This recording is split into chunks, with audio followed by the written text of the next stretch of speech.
This is an Audi RS4 and this is Connor from Kleis Car documenting a KENWOOD we've just installed.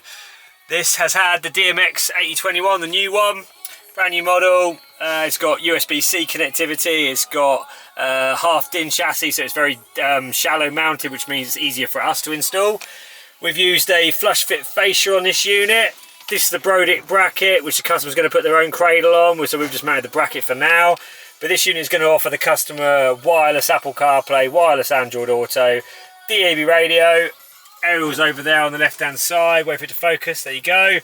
We fitted the microphone up here in the, wait for it to focus, up the top there. Doesn't infringe on any of the movement of the two sun visors. Most Audis don't even know they had that sun visor.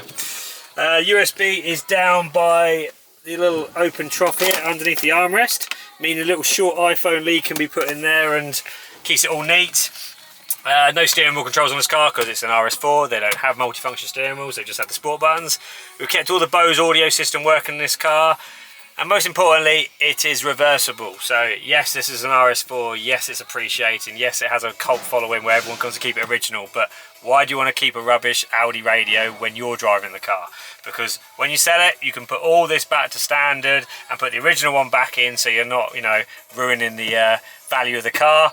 It's down there in the footwell down there, ready to be refitted. So yeah, if you want to reverse the installation, we haven't cut any hole, we haven't cut anything, we haven't drilled any holes. It's fully reversible.